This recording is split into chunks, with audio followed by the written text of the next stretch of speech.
So today I'm so excited to introduce you to Berny and Sara, and they are going to tell you where they are from.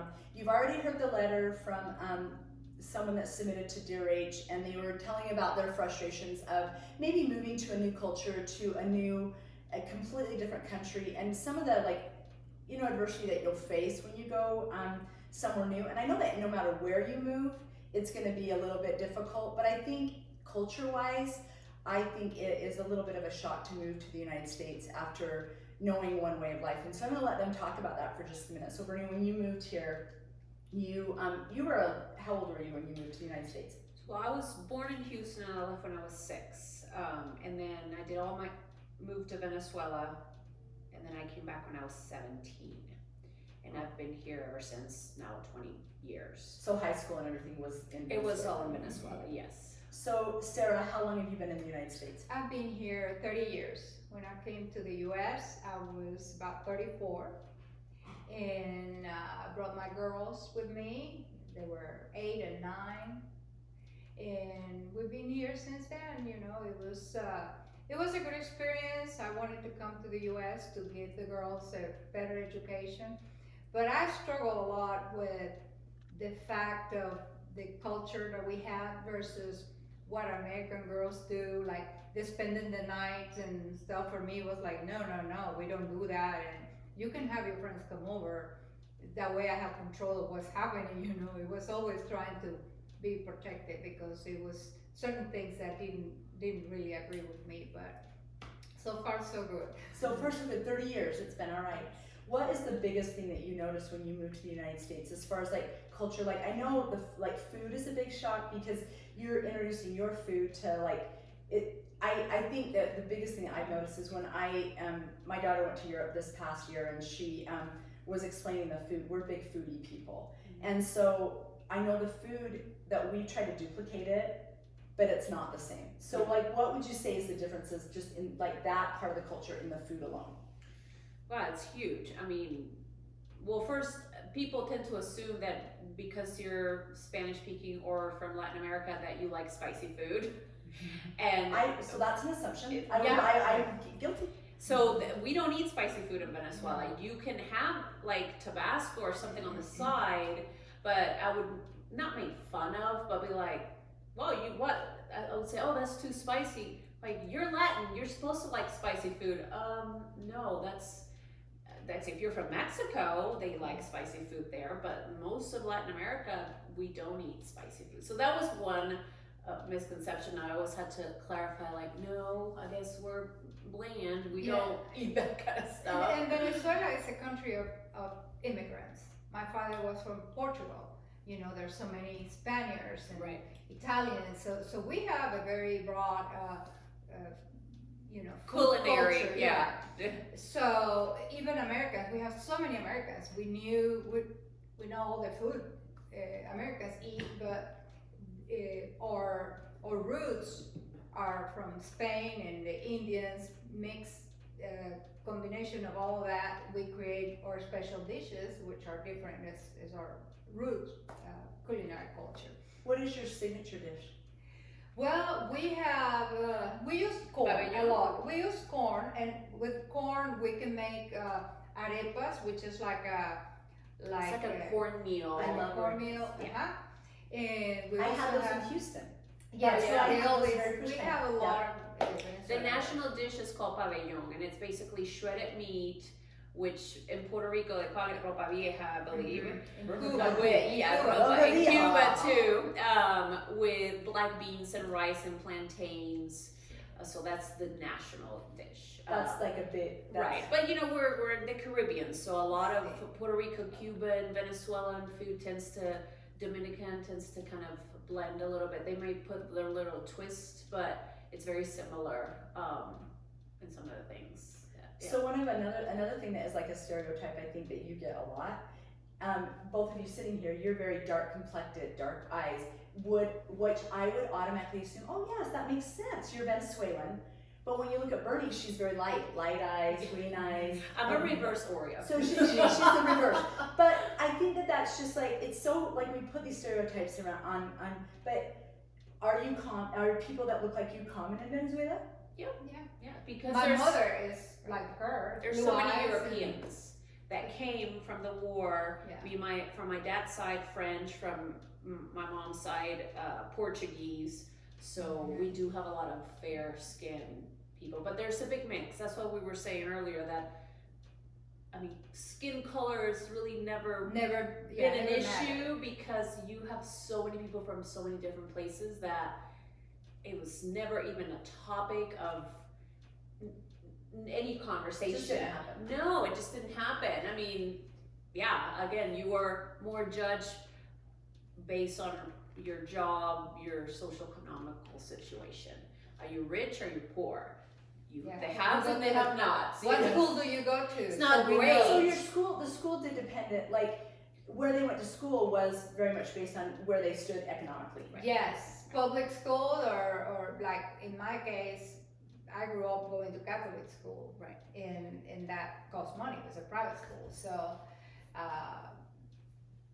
it makes a difference. Where do you live?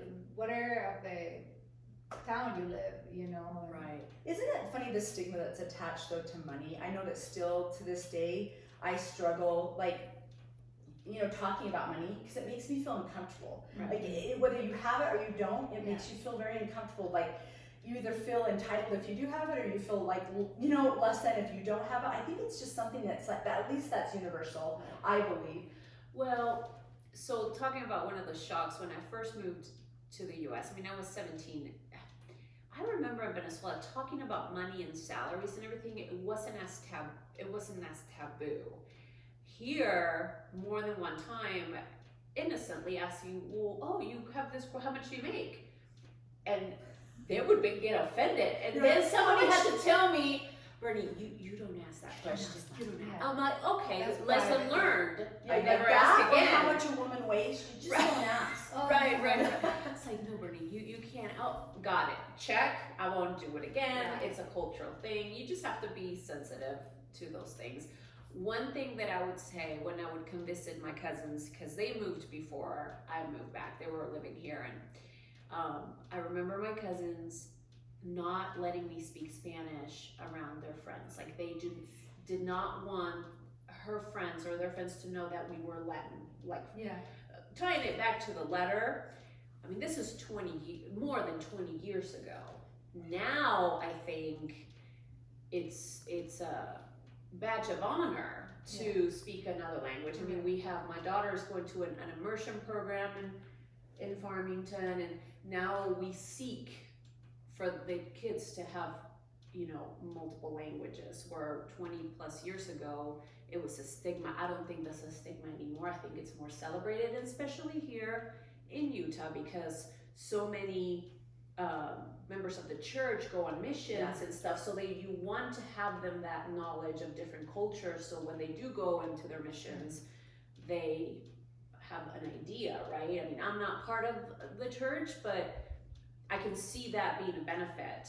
And in their career though, like I know that my husband in his profession, knowing Spanish, at least a basis of Spanish, would have helped him a lot. Right. I have a brother-in-law that went to, his mother is actually from Spain, but he went to Belize on his mission, but he's like, that Spanish has helped him a lot. He's in the medical profession, so it's helped him a ton. One of the things I wanted to say is, like, so recently the Super Bowl was on, and we watched, you know, oh boy, we've got to watch J-Lo perform, and there's been a lot of backlash, but when you see that, and you see like that really big, like, their presentation there, but is that it would have been normal in Venezuela to see Yeah. that. Here, I don't think people were ready to see that. Well, I think that there's At least not for the kids. I think that was the biggest issue. So when you watch the Super Bowl, I know that we all gather together. It's a family thing. I think though the difference is though that I saw that I think is kind of a double standard is we're all right watching the males do provocative dancing and take off their shirts or Ricky whatnot. Martin. Yes, but I love Ricky Martin. But I thought that, like, there's a lot of us that saw it. I could see it under, like, you know, with my, even though we had a lot going on, and I don't think Noah even paid attention.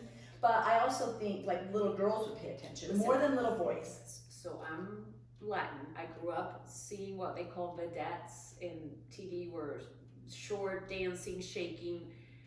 I was uncomfortable with Ella watching. She even turned around, and Ella loves to dance and she loves Shakira, but Ella turned around and did, ew, mommy. She's 4.5. Yes. So that's a And it's not something that I was like, oh, don't look. No. I mean, it kind of caught me off guard. Yeah. And I just kind of looked at her to see how she was going to react for me to guide, parental guidance. And she turned around and said, ew, mommy. And I'm like, yeah, that's not okay to grab your crotch like that in public. Like, I would not do that at first grade. Right. No. Please don't try to do that in kindergarten. It's like, they're dance, it's a show, but yeah, that's not okay to do.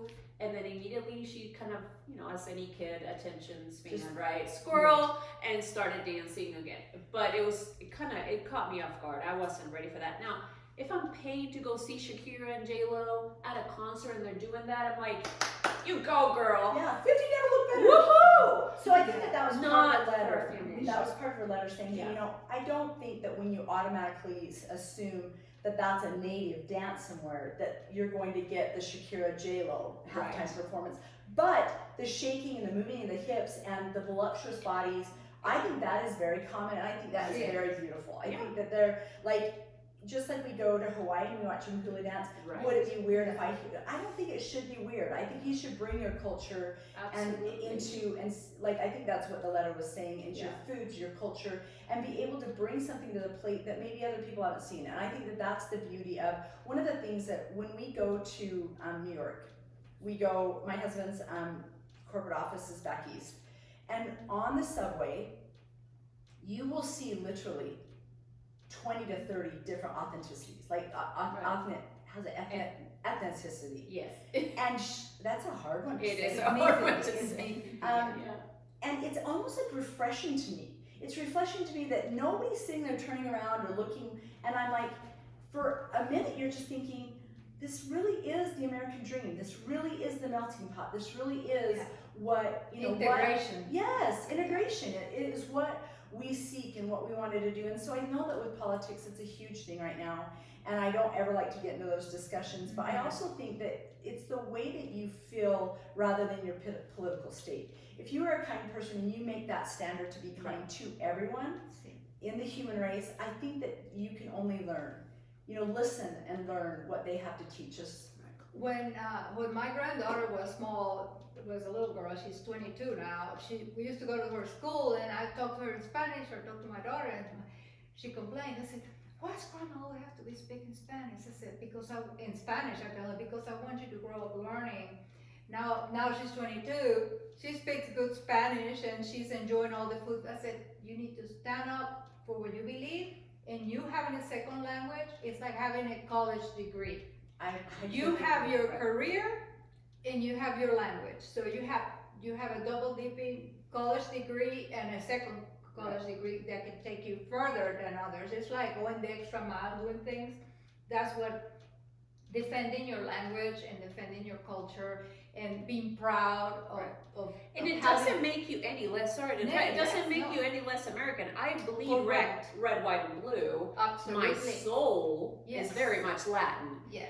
But I will defend the country and its values and the Constitution and blah, blah, blah, blah. It's true. But that doesn't mean you have to lose your essence of where your family came from and those values. And who you are, though. Yeah, you have to be You proud of can it. have both. You can have both. It's okay to love where you came from, and it's okay to love where you are.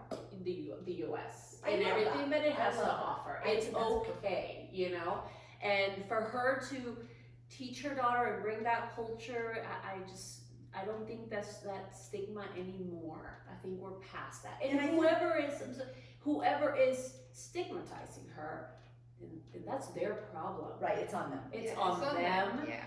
It's not on her. Yeah, and that's exactly what's gonna make this a better world, by standing up for what you believe and what you can pass on to your kids, and teaching them different cultures, different languages, different dishes, and accepting others.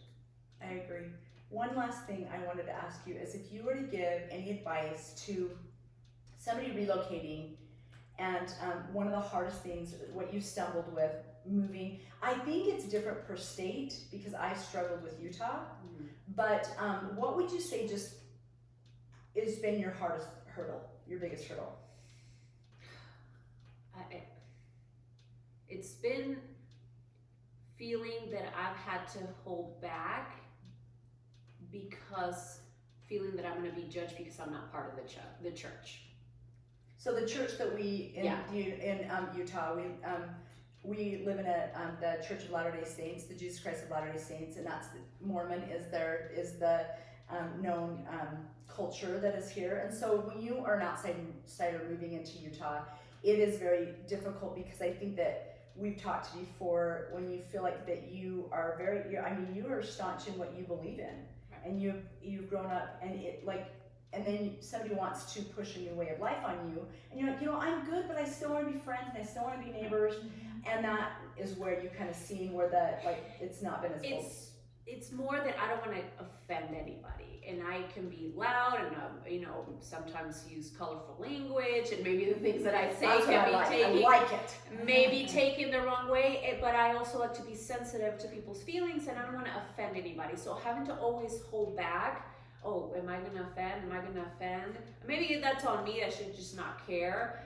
And then the other thing is that nobody's really been mean to me, but you can tell there's a veil of distance. Like, I'm gonna be nice to you, I'm gonna help you as a neighborly thing to do, but I'm not really going to be your friend, like those connections. That's been the most difficult thing for me moving here personally. And then with the fear of my daughter being discriminated against, by other parents, because the kids don't know at that age, but the parents are like, no, don't play with her because she's not part. I think it is changing because we do have a lot of people moving here, and I think even the church is pushing to be, hey, don't do that. That's not the teachings, right? But that's been the fear. Now, I've met wonderful people like you. Thank you. That have helped me change my mind about Utah to the point that I kind of gave up on my plan to move to Florida for now and bought a big house, and I told my husband, okay, we'll make this work. We're planting trees. Yeah. So thank you, because you have made a difference, believe it or not, in my opinion of this place.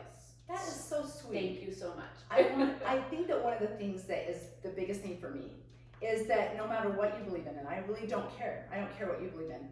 But if you believe in something that doesn't include, that becomes exclusive, all I know is with the belief system in Jesus Christ, he was never exclusive. Right. It didn't matter if you were a sinner, if you were what your social economic was, if you were gay or you were straight, if you were married or not married, no matter what happened, he loved you no matter what. And so anytime something becomes inclusive, you want to be part of that.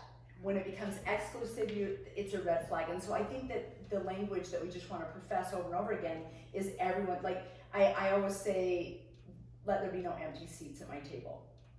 And that means anybody's invited to my table. Right. So I think that is the overall message that I really wanted to to give to anybody. But I think that one of the things is when I very first met Bernie is when we discussed, we just in a quick conversation, I think that you catch on really quick people that you can just, and relax with, and then let that influence fly sometimes. Yeah. And then there's some people that you're like, okay, that's not gonna go, and it's very quick. You're very quick, yeah. And I think that's one of the things that even little kids learn really quickly is what, okay, and so that is my biggest thing is I want people to be who they are. Now, does that mean that I agree with everything that you agree with?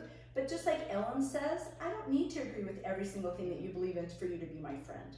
Mm-hmm. That's right. That's what makes the U.S. so awesome. I can disagree with you and still respect you. Exactly. And I like the saying that you said many times ago, and I always keep it, that my heart is like a school bus. There's a seat for everybody. Oh, my heart is like a bus. There's a window for everybody. Yes. I love that. Anywho. Thank you so much for sharing your stories with me today. I really appreciate it. I'm so excited for people to learn about how other people do it. And I would love, very quickly, when you get everything straightened out, to take a cooking class. Yeah. I would love to learn to make your dish. Yes. Because I think that that would be the funnest thing, is to learn how to do that and to bring, something that I didn't know before into my home. Absolutely. Cool. Arepas is the easiest thing. We can start with that. Yes, I'm gonna have to learn to say it. That will be my first home. Arepa. Yeah, arepa. There you go. Yeah. You're gonna what now? Yep. I can send you a video of this guy that made them. It's so easy, and they're creamy and have lots of cheese. And Oh, good. We'll make them together then. Yes, we'll make them. Well, thank you so much. Thank you. Again, if you want to submit a letter to Dear.Rach, it's Dear.Rach@hotmail.com. You will remain anonymous, and we would love to share your issues. And my cat just threw up on the carpet. That's what she made that face. The end. Like, Cut.